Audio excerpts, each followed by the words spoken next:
Hi guys, welcome back to the worktop. It's week 2 and today we're going to be doing a DIY.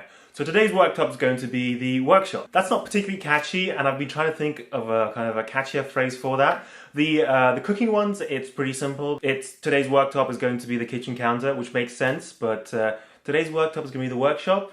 Maybe too many works in there. So if you can think of something catchier, tell me down in the comments below. And before we even get started talking about the side table thing, can I just say a big thanks to all of you who subscribed and watched the previous video. It was my first video and I had such great feedback from you guys and so many of you subscribed and I couldn't have hoped for a better kind of response to my first video. I just want to say thanks for being so amazing, guys. I love the support and yeah, just thanks. Anyway, going back to the actual project, the worktop isn't even going to be this workshop because we're not going to be making it here. I made this for a friend of mine. He was moving into a new place and he wanted a kind of a media unit, sideboard thing, and he couldn't find anything that would actually fit that space and that kind of looked good and was within his budget. So I told him, why don't I make him this sideboard unit, because I have seen this idea on lots and lots of blogs on the internet, especially lots of North American interior design blogs. They feature this idea of kind of using IKEA kitchen cupboard units for a different purpose. So what we're using essentially is IKEA high kitchen cupboards and then putting them kind of low on the ground and putting a kitchen worktop on the top. So essentially it's kind of an IKEA hack. And by far the best thing about this is it's super customizable to you. So if you want it to be super long, if you want it to be like 6 meters long, you can do that. You can buy like 5 IKEA cupboards and put them all in a line. If you want the doors not to be white, if you want them to be like bright red or bright yellow, IKEA does make red and yellow kitchen cupboard doors, so you can change that up. If you want the top covering to be made out of a different wood, not from wood at all, you can also do that. IKEA sells lots of like kitchen worktops. May it be dark walnut ones to light oak or just like white melamine tops. So it's super customizable, you can make it your own. So what I'm going to show you today is the kind of style that I thought looked good and my friend was happy with. But if you guys want to go crazy and put like red doors and make the top black, you can do that. It's just the same process. Anyway, that's enough chat. Let's jump into it and see exactly what units you need from IKEA in order to make this. Alright, so here's a space that we're going to be fitting the sideboard unit onto. So you'll need 2 oak Carlby worktops, one longer one shorter one. You'll need 3 meted wall cabinets. Don't forget to get the 2-door versions. And then you'll need 3 meted wall cabinet shelves and 6 Vedinge doors. These are the kind of the cheapest doors available. 2 meted suspension rails. And then your extra bits and pieces, the hinges, the little handles, and lots of screws and wall anchors. Alright, so first things first, you're going to make the actual wall cabinet units. It's pretty easy, just follow the instructions from IKEA. There you go, there's 3 of them made. It only took me about 15 minutes or so. Now this is the tricky part, you're going to hang up your meted suspension rails. Make sure you use really strong wall anchors here and hang them up at a height that kind of makes the overall thing at a height that you like. In our case, the overall thing was going to be a height of 78 centimeters. And then just simply pop up the wall cabinets on the suspension rail. Since this is meant to be a media unit, we placed the rightmost cupboard behind the plug and we made a little cutout for the plug. This is really helpful to keep all those kind of nasty wires and boxes hidden away. So you can always do that. It's a good idea.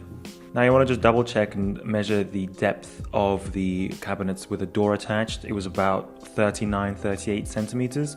And measure out 38 centimeters on the back of the longer worktop and just mark that. Now, the most difficult thing about this whole palaver is going to be using a circular saw to cut this worktop to make it fit properly, because the worktop has a depth that is much deeper than the actual cupboard, so you're gonna have to chop off the end of the worktop. And what you want to do first is just chop off 5 centimeters off the end, just roughly, and then you can use that piece of wood as a guide rail. You can get some clamps and clamp that guide rail either side, which will give you a nice steady surface against which you can guide the circular saw and cut properly.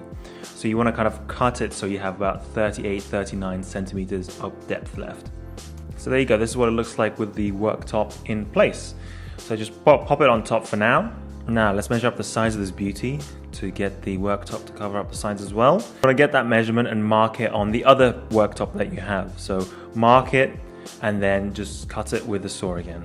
And you want to cut it in a way where the veneer strip will be visible at the top of the unit, if you see what I mean. You'll see what I mean in a second. So when you put it in place, the top of it is going to have that veneer strip. Okay, let's get these pieces of worktop cemented into place. We're not going to use actual cement because that would be way too messy. Something much simpler, just some screws and a power tool. So you probably want a impact driver, and then you want to use a clamp to hold the worktop in place, and then just get some relatively long screws, well, not too long so they go through the side, and then just screw it in 4 places, in the 4 corners. And that should be enough to keep it in place. And the process for the big piece on the top is essentially the same. Just get some right length sort of screws and then screw them in. I did it in 4 places, 1 in each corner. You might actually want to do it in the middle cupboard as well, just to be safe, you know. And if you take your time and measure everything up properly, your gaps shouldn't be too big. They should be just kind of nice shadow gaps. It should hug the wall nicely. Okay, that's that done. That's the hardest part. Now is just plain easy sailing. So you want to attach all the doors now to all the cupboards. It takes a while, but it's not particularly difficult. So we want to just attach the main anchors into the cabinet and then attach the little arms onto the doors and then just slot them in. It's not too hard, it just takes a while. If you're patient, it will come. And when you've got all the doors attached, you want to just put on the handles. I use the blanket aluminium handles. I find them to be kind of probably the most aesthetically pleasing. They're nice, minimal, you know, they don't create too much fuss, but you're welcome to put on whatever handles you want. If you do end up going for the blanket ones, you can either get really wide ones or really small ones like I have. If you're using the small ones, you just want to put them right at the ends of the doors, but not right at the end. I don't know, just leave like a 2 centimeter gap. And when they're all done, it should look something a little bit like this. Looks nice, right? Yep. Simple, minimal. What more could you ask for? And I think all those colors work well together. The aluminium, the oak, the white. Looks good. Looks quite classy if I say so myself. So let's do some kind of pawn shots over here. And that's pretty much it. That's the whole thing done and dusted.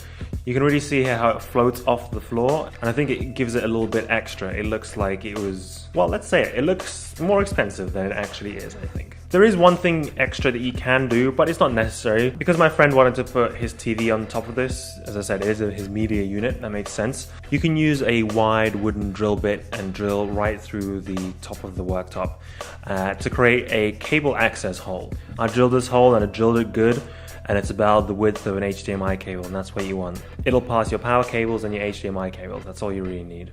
It took a long time to drill this actually, and here it is, the final thrust, and it's done and dusted. Now you just want to get your cable and poke it through this little hole, right? Poke it right through, then grab it, pull through, and there you go.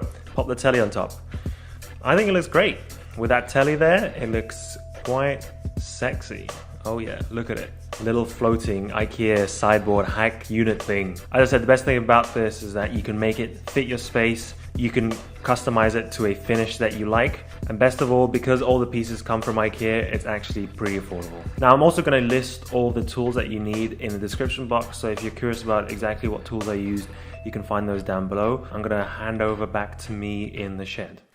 Oh! There you go, that's it. See, that wasn't too hard, was it? I know it's a bit more kind of labor intensive than your average DIY projects. And I promise you that, you know, not all these DIY videos will be like this. Some of them will be just, you know, you sitting behind a desk and you can make something within an hour or so. But this one I kind of really wanted to do because I've seen it lots online and I've never had the chance to do it. And I've never seen a video. I've seen lots of blog posts. I think a video helps to show people what really does happen and the steps that you need to take in a bit more detail. So I hope it'll convince some of you guys to go ahead and do that, you know? So thanks so much for watching. If you enjoyed it, give this video a thumbs up and please suggest a new DIY idea for me if there's anything specific that you guys want to see. Maybe I'll to make it work and do a video for you guys. Oh, and one more thing. Since you guys have been so awesome and the reactions to the first video that I put up on this channel has been so good, I just wanted to say thanks to you guys, and I'm going to do a small little giveaway.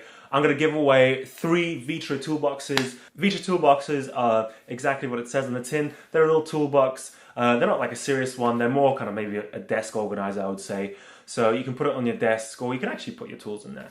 Anyway, so yeah, I'm giving 3 of those away. They're all gonna be in the red color. So if you wanna win one of those, just give this video a thumbs up, make sure you're a subscriber, and comment with an idea for my next DIY video down below. So yeah, that's it. Just wanna say quickly, thanks again guys for being so amazing. All your comments have been so great, so you know, it makes me feel good, and I'm glad that these videos are kind of working out for you. I hope we can keep this thing going, you know, and hopefully I will make more and more videos forever and ever and ever. Fingers crossed. All right, I'll see you later. Bye.